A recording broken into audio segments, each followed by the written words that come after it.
오늘 함께 나눌 말씀은 로마서 5장 9절에서 11절 말씀입니다. 로마서 5장 9절에서 11절 말씀 같이 함께 읽겠습니다. 그러면 이제 우리가 그의 피로 말미암아 의롭다 하심을 받았으니 더욱 그로 말미암아 진노하심에서 구원을 받을 것이니 곧 우리가 원수 되었을 때에 그의 아들의 죽으심으로 말미암아 하나님과 화목하게 되었은즉 화목하게 된 자로서는 더욱 그의 살아나심으로 말미암아 구원을 받을 것이니라. 그뿐 아니라 이제 우리로 화목하게 하신 우리 주 예수 그리스도로 말미암아 하나님 안에서 또한 즐거워하느니라. 아멘. 오늘날 우리는 과연 무엇으로 또 즐거워하고 기뻐하고 있는가라고 생각해 보면 대부분은 우리 안에 있는 잠깐의 성공이나 또 다른 사람들의 인정, 또 우리의 상황들이 안정되는 것, 이러한 것들이 우리를 즐겁게 하고 또 행복하게 하는 어떠한 요소라고 생각할 수 있을 것 같습니다. 하지만 그러한 것들이 과연 정말 우리를 영원토록 기뻐하고 즐겁게 할 수 있는가? 1억을 가진 사람들은 2억을 가진 사람들 때문에 그 마음 가운데 있는 어떤 부러움, 또 불안한 마음들, 또 2억 가진 사람들은 그보다 더 많은 가진 사람들, 또 자신이 목표한 자리에 올라가면 더 높은 곳을 올라가기 위해 더 또 아등바등 애쓰고 또 그 안에 언제 떨어질까 모르는 그 불안함 가운데 살아가고 있죠. 세상의 것들은 성경에서는 영원하지 않고 또 더럽고 썩어질 것이다 라고 이야기를 하고 있습니다. 이러한 것들이 있다 사라짐에도 또한 애초에 우리가 소유하고 있지 않더라도 우리가 여전히 기뻐하고 즐거워하며 살아갈 수 있는 단 한 가지 이유가 있다면 그것은 바로 오늘 성경에서 이야기하고 있는 하나님과 우리가 화목하게 되는 것, 그것이 우리를 영원토록 즐거워하고 기뻐할 수 있는 이유라고 이야기하고 있습니다. 바울은 로마서 5장에서의 그 의롭다함을 받은 사람의 삶이 어떻게 달라지는지 이야기하고 있습니다. 그리고 오늘 본문인 9절에서 11절에서 그 복음의 결과를 바울은 분명하게 이야기하고 있습니다. 우리는 하나님과 화목하게 되었고 이제는 기뻐할 수 있는 존재가 되었다라는 것입니다. 여기에 화목하다라는 이 단어는 헬라어 원어로 보면 이제 카탈라소라는 단어를 쓰고 있는데 이것은 화해시키다, 또 원수 관계를 끝내고 평화로운 관계로 회복시키다, 또 관계를 회복하다라는 의미가 있습니다. 그 단어에서 파생된 단어가 바로 오늘 본 카탈락의 화목이라는 단어로 파생되게 되는데 이 카탈라소라는 이 단어는 관계가 깨어진 두 존재 사이에서 누군가가 한편에서 적극적으로 나서서 그 관계를 회복시키는 그런 행위를 의미하고 있는 것입니다. 이 단어는 쌍방이 동등한 위치에서 협상하거나 중재하는 어떠한 개념이 아니라 한쪽이 일방적으로 그 관계를 회복을 위해 주도하는 경우에 주로 사용하는 단어가 오늘 로마서에 쓰인 카탈라소 화목이라는 단어인 것입니다.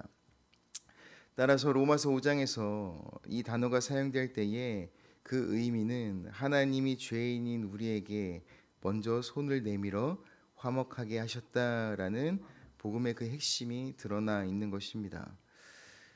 로마 시대의 그런 정치적 문화적 배경 안에서 이 화목이라는 것은 정치적 분쟁의 해결이나 또 주종 관계에서의 사면, 법정에서의 중재 합의를 의미했습니다. 누군가 법을 어기거나 반역했을 때에 상대방이 강한 위치에서 자신의 자비를 사회적 정치적으로 드러나기 위해서 화해를 선언하거나 조건부로 용서하는 것이 일반적이었습니다.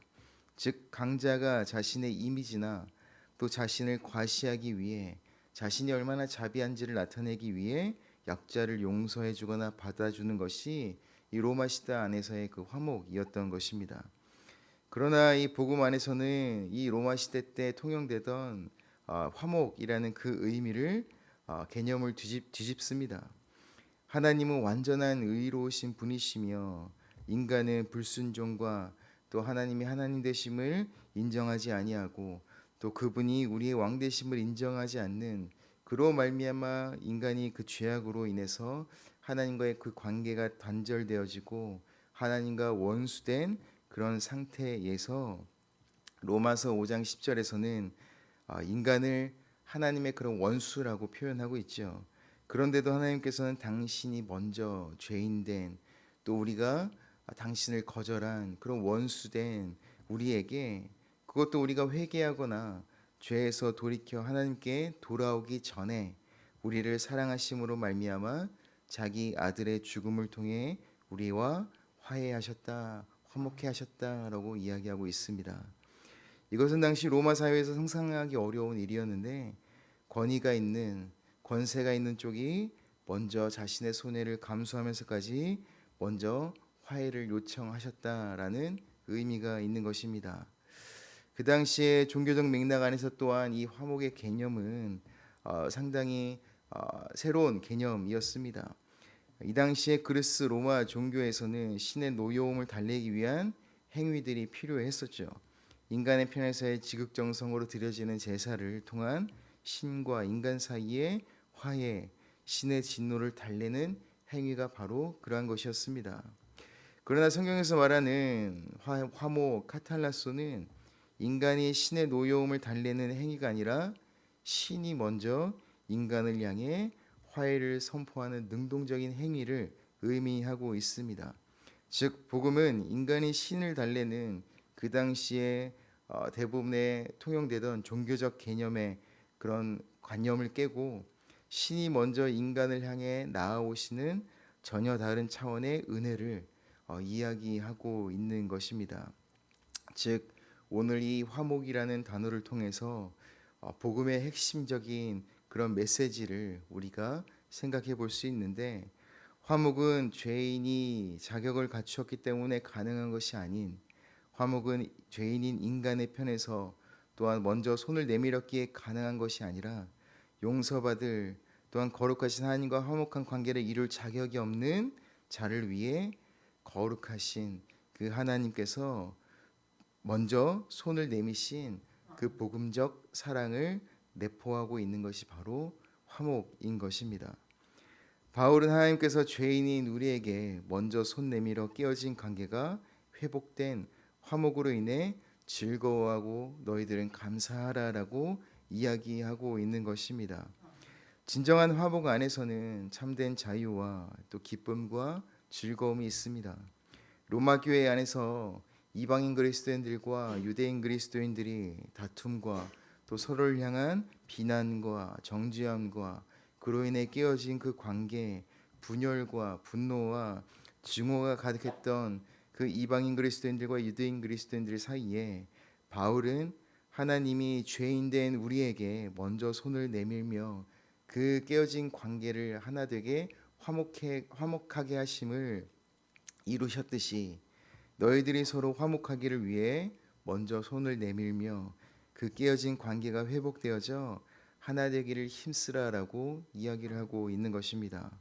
외부적인 박해와 그 어려움 그리고 로마 교회 내부적으로 분열과 서로를 향한 비난을 일삼는 그런 상황 속에서 로마 로마 교회 그리스도인들이 가져야 할 진짜 소망은 오직 하나님 한 분뿐이며 그 안에서 진정한 즐거움과 기쁨을 누릴 수 있음을 바울은 이야기하고 있습니다.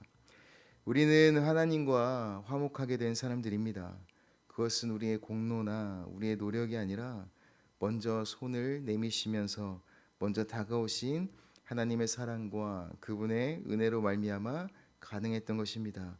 그분의 은혜에 로마 교회 그리스도인들이 드릴 마땅한 응답은 이방인 그리스도인들과 유대인 그리스도인들이 서로 화목하게 되는 것입니다.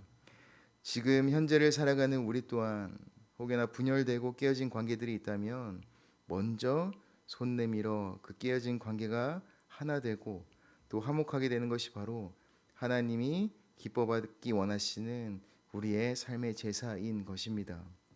오늘 하루 오늘 본문을 통해서 우리가 묵상하며 우리의 삶 속에서 화목하기 원하시는 그런 관계가 없는지 기도하면서, 혹여나 하나님께서 우리에게 화목하게 되기 원하시는 그런 관계에 대해서 말씀하시는 그런 사람이 있다라면 오늘 묵상을 통해서 도전하시는 하나님의 그 마음에 합당한 순종의 응답을 드리며 우리의 삶이 하나님께서 기뻐 받으시는 제사가 되고, 또 하나님의 뜻에 순종하는, 또한 우리가 하나님께서 기뻐 받으시는 제물이 되어지는 그런 예언교회 성도님들의 하루가 되길 간절히 소망합니다.